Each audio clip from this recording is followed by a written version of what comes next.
C'est quoi cette lumière pourrie là? Ah ben coach, il n'y a pas que la lumière, ils ont enlevé tout le décor, c'est votre papa. Votre papa, il a dit, halte à la rigolade, il faut faire du sérieux et du haut de gamme. Quoi? Non mais je fais pas ça moi. Je vous déteste. Et action. Effectivement.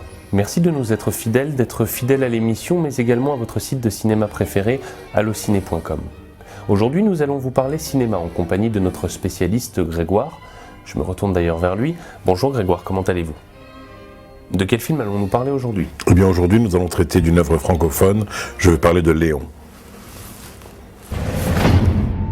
Inspiré du personnage de Victor, le nettoyeur de Nikita, Léon impose Jean Reno comme une star internationale. Saviez-vous que Léon a été tourné entre New York pour les extérieurs et Paris pour les intérieurs? Que c'est le premier film tourné en anglais par Luc Besson et le premier film tout court de Nathalie Portman, alors âgée de 12 ans?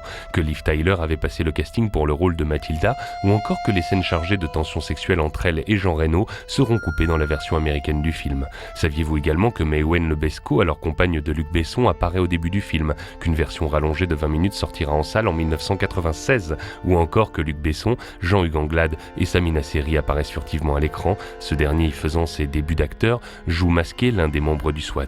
Une petite anecdote en plus, si vous avez la main verte ou si, comme moi, vous êtes simplement un amoureux des belles plantes sans pour autant en faire pousser chez vous, sachez que la plante tenue par Léon durant tout le film est une aglaonema. Comme traditionnellement dans l'émission, nous vous proposons une anecdote supplémentaire qui, nous l'espérons, retiendra votre attention. L'anecdote qui calme tout le monde, même tes amis les plus calés. Dans la version française du film, Nathalie Portman est doublée par Ludivine Sagnier, de 2 ans son aînée. Alors inconnue du grand public, malgré quelques petits rôles, la comédienne française rejouera les doubleuses en 1998 dans L'homme qui murmurait à l'oreille des chevaux. Et bien voilà Grégoire, c'est la fin de cette émission. Nous espérons que vous avez passé en notre compagnie un délicieux moment. Quant à nous, nous nous retrouverons dans 2 jours pour une prochaine édition de Merci Qui.